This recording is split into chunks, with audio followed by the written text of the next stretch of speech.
आज की जो वीडियो है वो दिल्ली यूनिवर्सिटी CSS पोर्टल को लेकर है। तो सबसे पहले मैं आप लोगों को बता दूं, काफ़ी न्यूज़ अपडेट आ रही है कि CSS पोर्टल जो है यहाँ पे जून की फर्स्ट वीक में ओपन हो जाएगा।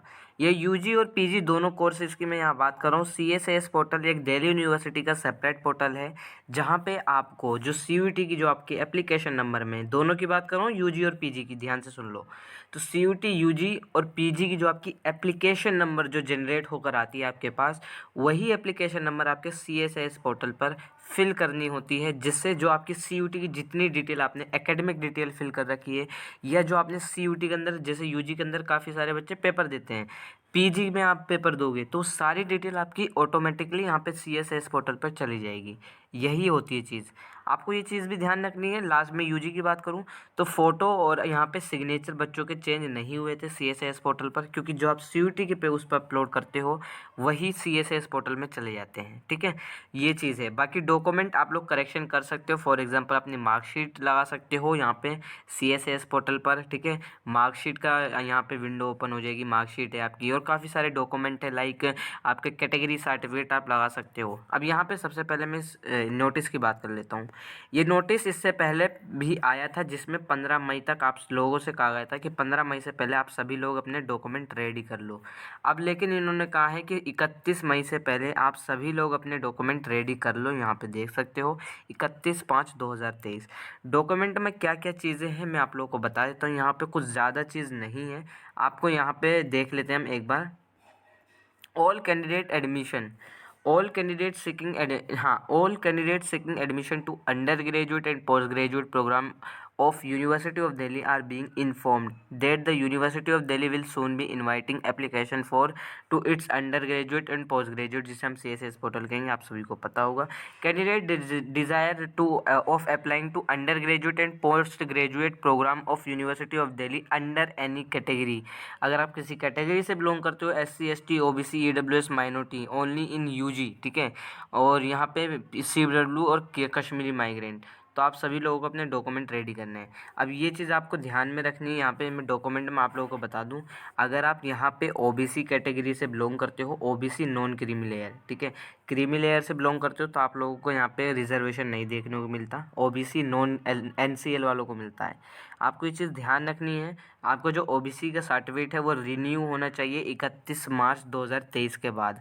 अगर आपका फॉर एग्ज़ाम्पल 29 मार्च का है या 30 मार्च का रिन्यू हुए, तब भी आप लोगों को रिन्यू करवाना पड़ेगा 31 मार्च के बाद का।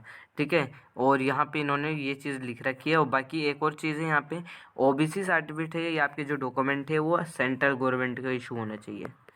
सेंट्रल गवर्नमेंट, लास्ट टाइम यही चीज़ में दिक्कत हुई थी, जो बच्चों के एडमिशन कैंसिल हुए थे, या तो उनका इशू जो था रिन्यू नहीं था, रिन्यू नहीं होता तो यहाँ पे आप लोगों को ड्यू जो है टाइम दे देता है। लेकिन आप यार अब इतना टाइम मत लो, ठीक है। At the time of admission आपसे अंडरटेकिंग फिल करवाई जाती है, ये एक उस टाइम का सॉल्यूशन होता है, ठीक है। तो ये चीज़ है, लेकिन आपको ये चीज़ ध्यान में रखनी है, OBC का सर्टिफिकेट अगर आपका स्टेट गवर्नमेंट का है तो आप लोगों का स्टेट गवर्नमेंट का होगा तो एडमिशन कैंसिल हो जाएगा। सेंट्रल गवर्नमेंट का होना चाहिए, यहाँ पे लिखा भी है सेंट्रल गवर्नमेंट, ठीक है, सेंट्रल गवर्नमेंट का होना चाहिए। और बाकी इसमें यहाँ पे EWS सर्टिफिकेट अगर आपका है तो वो जो है EWS सर्टिफिकेट इशू आफ्टर, तो आपका 31 मार्च 2023 के बाद का आपका इशू होना चाहिए EWS सर्टिफिकेट, ठीक है।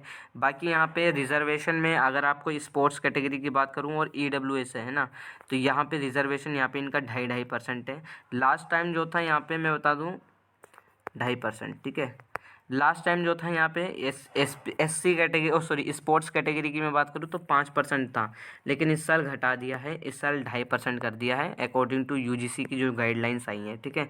बाकी यहाँ मैं नीचे आता हूँ, the name of the candidate claiming reservation must match the candidate name, जो भी आपके रिजर्वेशन की जो कैटेगरी है, जो भी आपका रिजर्व है, तो उसका जो है डॉक्यूमेंट आपका मैच होना चाहिए ऑन देयर करस्पॉन्डिंग, हाँ, corresponding school board qualifying certificate and CUT UG and PG, ठीक है। Similarly parents name must also match, तो यहाँ पे बेसिकली आपका जो कैटेगरी सर्टिफिकेट होगा, आपका नेम और आपके पेरेंट्स का नेम सेम होना चाहिए, जो आप 12th क्लास के मार्कशीट पे मेंशन है, इंडिकेट है, ठीक है। ये चीज़ आपको ध्यान में रखनी है। बाकी इन्होंने और क्या चीज़ कह रखी है, no undertaking on behalf incomplete invalid or non-availability of document certificate of the time of applying of CSS will be accepted। ठीक है, तो अंडरटेकिंग नहीं ली जाएगी यहाँ पे, ये चीज़ आपको ध्यान में रखनी है, इन्होंने क्लियरली बोल रखा है।